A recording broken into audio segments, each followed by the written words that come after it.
महोदय बरण्यक विचारक मंडली एवं एठारे उपस्थित थिबा मोर सहपाठी और सहपाठिनी गण आज विषय हूँ विद्यालय शिक्षार्थी को पौष्टिकतार गुरुत्व विषय शिक्षा देवा जरूरी कि तेबे मोर उत्तर ये स्पष्ट भाव में हाँ जरूरी केवल जरूरी नुहे निहाती जरूरी।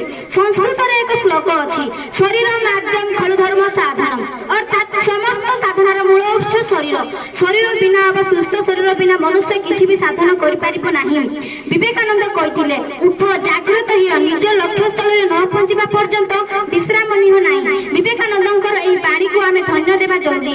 विद्यालय गोटे शिक्षार्थी बयस 6 रु आरंभ हो 16 पर्यंत रही थाए। यही पिला पौष्टिकतार गुरुत्व विषय शिक्षा देवा नितांत जरूरी। से माने ठीक भूल हिसाब जानी न थांती मन सब बेले चंचल रुहे तेबे से जानी पारिबो उत्तम स्वास्थ्य एवं शरीर वृद्धि विकास पई आवश्यक परिमाणर पुष्टि दरकार।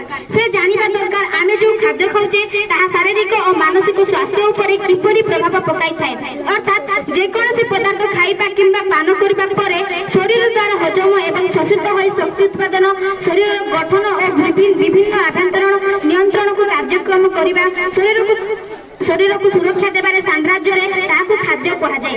एबे आमे आधुनिकतार भासी चलीछु घरे प्रस्तुत रुटी भात डाली तरकारी और फलमूल छाड़ी फास्ट फूड दुनिया रे पाद दउछु जो खाद्य की आम शरीर को अधिक शक्ति जगाई पारु नाही बरम आमे विभिन्न रोगर रोग होछु।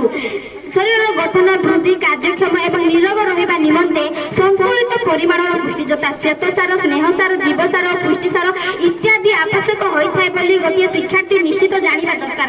एणु विद्यालय शिक्षार्थी को पौष्टिकतार गुरुत्व विषय शिक्षा देवा नितांत जरूरी। सुरक्षा प्रदानकारी खाद्य शरीर में आंटीबॉडी प्रस्तुत करे ताहा शिक्षार्थी जानि पारे। आजिकालीर पिला माने विद्यालय रे पाठ पढ़िबा पौष्टिक खाद्यर रहस्य जानिबा सुस्थ और निरोग रही देश समृद्ध रे सहायता करबा। आम देश रे अधिकांश लोक कृषक होइथिबारु तांको पिला माननकु बुझाई देबा उचित जे पौष्टिक खाद्य जता फलमूल क्षीर इत्यादि प्रचुर परिमाण थाए आमे नियमित भाव में आमर आहार को एक संतुलित पोषणयुक्त करी ग्रहण करबा उचित। आजिर शिशु कालीर भविष्य तेणु विद्यालय शिशु माननकु पौष्टिक खाद्यर गुरुत्व विषय शिक्षा देबा उचित।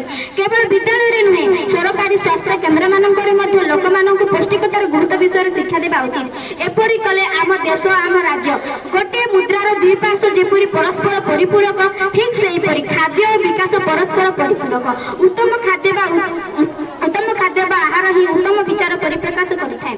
आमर धर्मशास्त्र गीतारे अछि मनुष्य एपरि आहार ग्रहण करबा उचित जहार आयु सत गुण बल आरोग्य सुख प्रसन्नता बढ़ाइथिबा हृदय रे शक्ति संचार करुथिबा तथा सार्वन और रसयुक्त होइथाय। काहेकि ना आमे जानिछु बयस उपयोगी खाद्य खाइबा सुषम खाद्य तालिका को मने रखिबा बयस उपयोगी खाद्य खाइबा सुषम खाद्य तालिका को मने रखिबा। सुषम बा पौष्टिक खाद्यर अर्थ होची जो खाद्यर विटामिन कैल्शियम प्रोटीन भली पोषक तत्व भरी रही थाए। एही सब खाद्य शरीर को सुस्थ रखिबा सहित आवश्यक बल जगाई थाए। सबुज पनिपरिबा फलमूल माछ मांस दुग्ध एवं दुग्ध जातीय पदार्थ इत्यादि को मनुष्य आवश्यक परिमाण रे खाद्य खाइबा उचित। सुषम खाद्य केवल शरीर को सुस्थ रखे नाही बर मन को मध्य सुस्थ रखे एवं बौद्धिक विकास रे सहायता करे। कथारे अछि भावे जड़ित गोटिया व्यक्तिर अन्यटी मूल्यहीन होई पड़े तेणु तो कहा जाए जेमिति खाद्य सेमिति मन। कथारे अछि जल जे सने चंद्र छाई ए देह थिले सर्व पाई। आमे जदि सुषम खाद्य बदल रे बाजार रे मिलुथिबा फास्ट फूड जंक फूड को खाद्य भावे ग्रहण करिबा तेबे निद्राहीनता मेदबहुलता भली रोगर शिकार हेबा। आज खाली छोट शिशु ठार आरंभ करी वृद्ध व्यक्ति पर्यंत समस्ते अनेक मेदबहुलता भली रोगर शिकार होउछंती जहार कारण होउची खाद्य पेयर असंतुलता।